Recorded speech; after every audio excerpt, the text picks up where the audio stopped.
Album 70, Crush by 2NE1, suggested by Noli Rose Nikitaki.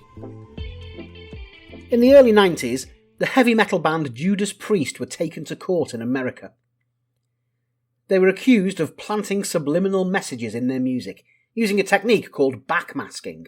Apparently, these messages were revealed when the album was played backwards, but would act as subliminal triggers when played forwards.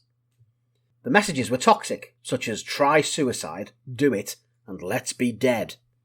Two young men, high on booze and weed, had listened to their album Stained Class, and then took up a shotgun and shot themselves.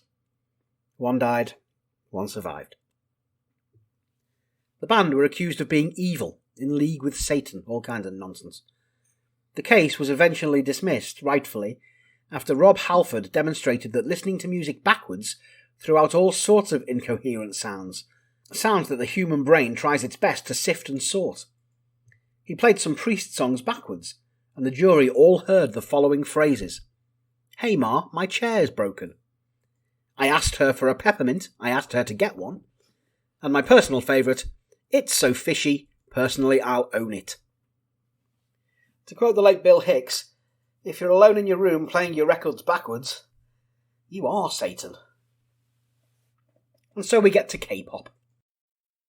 I know very little of the genre, a phrase which is fast becoming this project's marquee statement. I heard that fans of K-pop disrupted a Trump rally earlier this year. Good work, you meddling kids. And then there's Gangnam Style, of course. Other than that, nada.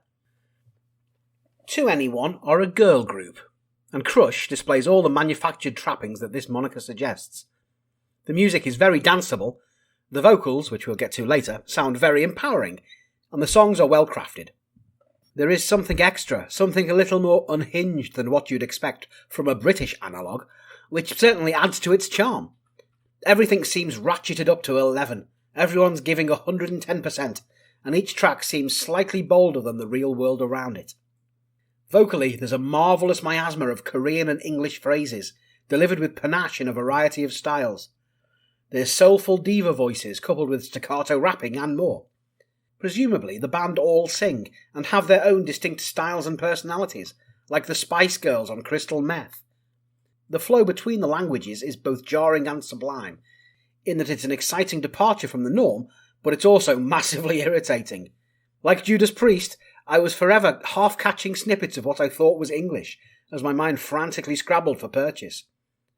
There was a lot of, did she just say what I think she said? Before I conclude that, no, she probably didn't. I particularly enjoyed Scream, and the bonkers opener Crush, but my favourite track was the unplugged version of Come Back Home that closed the album with a laid-back flourish. I'd give this a creditable 6 out of 10, which is boosted a touch by the quirky subgame of panning for lyrical gold in a field of foreign phrasings. Unfortunately, this quirkiness begs the question, would I like and listen to this if it were all in English? The answer is, probably not. I'm Craig Stevenson.